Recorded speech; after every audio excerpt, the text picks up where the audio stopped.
आप देख रहे हैं दरभंगा दर्पण और मैं हूं आपके सामने आपका दोस्त एम राजा। एशिया के सबसे बड़े पुल के नज़दीक हम खड़े हैं जो कल दुर्घटनाग्रस्त हो गया है, जिसका 2 स्लैब नीचे गिर गया, धराशायी हो गया। उसके नीचे एक लोगों की मौत की खबर मिल रही है, कई मजदूर घायल हुए हैं। जो चश्मदीद गवाह हैं उन्होंने क्या कुछ कहा है हम आपको सुनवाएंगे, लेकिन उससे पहले हम आपको बताते हैं कि आखिर यहाँ पे मोदी जी का विकास कितना काम कर रहा है, कितना कुछ यहाँ पे मोदी जी का विकास हुआ है। आप देखेंगे कि ये पुल अभी पूरी तरह से बना भी नहीं है। ये लगभग 50% इसका निर्माण हुआ है और 50% निर्माण के दम पे ही ये दुर्घटनाग्रस्त हो गया है। तो आप सोच सकते हैं कि इसकी क्या क्वालिटी है, क्या क्वांटिटी रही होगी, क्यों दुर्घटनाग्रस्त हुआ है, किसकी लापरवाही है, कहाँ अनियमितता है। जब भी मेरे न्यूज़ को लोग देखते हैं तो लोग एक ही बात कहते हैं कि आप सत्ता पक्ष को लगातार कोसते हैं। अब सोचिए, सत्ता पक्ष कोसने का काम कर रहा है तो विपक्ष को कोसेंगे। जो लोग सत्ता में रहेंगे सवाल भी उन्हीं से किया जाएगा। हमारे सामने एक युवक हैं, हम इनसे जानना चाहते हैं कि ये मोदी जी का विकास है, ये कई सौ करोड़ में तब्दील है और उसके बावजूद इसका आधा निर्माण हुआ है और लोग डरे सहमे हैं। क्या कहेंगे आप?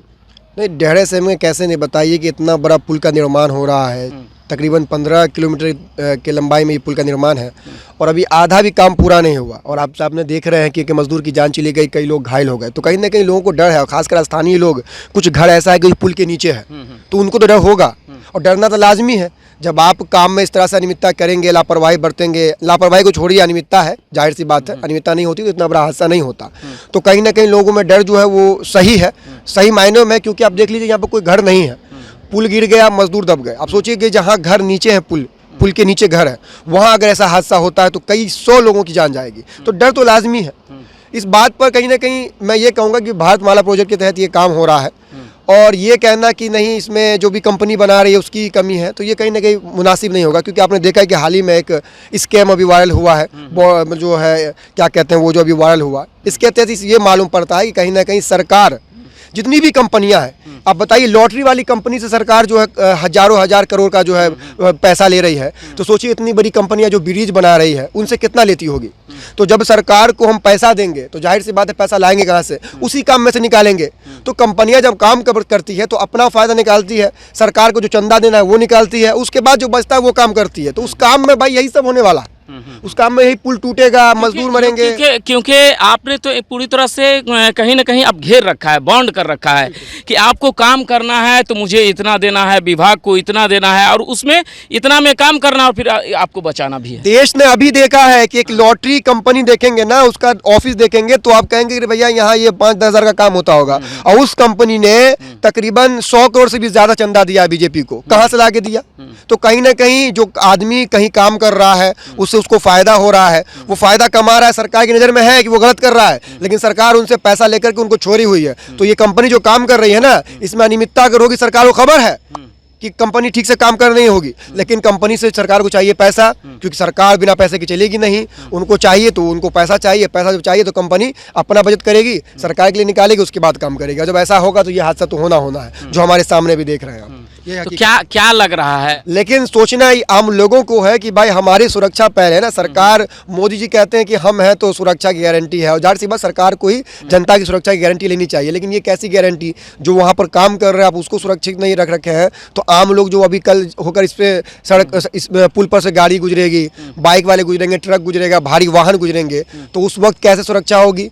क्या गारंटी है कि ये ब्रिज जो आगे? अभी से ही लोग डर रहे हैं कि ये इस पुल के निर्माण के बाद जो गाड़ियां जाएगी वो लोग अभी से ही डरे हुए हैं। जाहिर सी बात, अभी हम लोग क्रॉस कर रहे हैं तो हमें डर लग रहा था। जो हाल देख रहे हैं वहाँ देख लीजिए, रोड देख लीजिए, पुल कितना बड़ा है, और रोड का थोड़ा साइज देख लीजिए, वो देख लीजिए नाप करके, आप हैरान में पड़ जाएंगे कि इतना बड़ा पुल, और वहाँ मुझे लग रहा है 10 12 या 15 का लोहा लगा हुआ है। तो डर तो लगना है। हम घर बनाते हैं छोटा सा, उसमें हम लोग 12-16 का लोहा इस्तेमाल करते हैं, इतना बड़ा पुल बन रहा है, मुझे लगता है 12 का लोहा इस्तेमाल हो रहा है, तो डर तो लगना है। तो बिहार में तो विकास पुरुष है ना, विकास पुरुष का यही तो विकास है। तो अब विकास पुरुष तो सामने विकास दिख रहा है, अब विकास पुरुष भी कहाँ जाके बैठ गए वो भी दिख रहा है। तो मैं तो पहले कह दिया हूँ, विकास पुरुष हो या कोई भी पुरुष हो, बिना पैसे का चलता नहीं है। पैसा चाहिए उनको। अभी मैंने बताया ना कि छोटी सी कंपनी उनको 100 करोड़ रुपए चंदा दे रही है, कहाँ से लाके दे रही है? वो गलत काम कर रही जैसे है। तो बड़ी कंपनी है। इतनी बड़ी बड़ी अब 1200 करोड़ रुपए का ठेका लिया इस कंपनी ने, समझिए वो कंपनी अपना भी रखेगा, फिर सरकार को उनको चंदा भी चाहिए इनलीगल तरीके से और फिर लीगल तरीके से भी चाहिए। तो भैया जाहिर सी बात है, आप जानते हैं बिहार में कोई काम होता है, काम 100% में जो होने का पैसा मिलता है उसमें से वो 30% करते हैं, 25% करते हैं, बाकी अपना रखे, कमीशन गया, ये गया, वो गया, इसमें चला जाता है। यहाँ नुकसान जनता का होता है और असुरक्षित जनता हो जाती है, तमाम चीज़ें जनता से जुड़ी हुई मामला। देखिए, हमने पदाधिकारियों से लगातार संपर्क किया, पदाधिकारी से बाइट लेने की कोशिश की, लेकिन कोई भी पदाधिकारी सामने नहीं आ रहे हैं। यानी कि अपनी बात को कह करके टाल देते हैं कि हम तो सिर्फ ये देखने आए हैं, इसका जवाब वो देंगे, डीएम साहब आ रहे हैं, मतलब इस तरह से कह करके बात को घुमाया जा रहा है। तो अभी आप देख रहे हैं दरभंगा दर्पण, मैं हूँ आपके सामने आपका दोस्त एम राजा।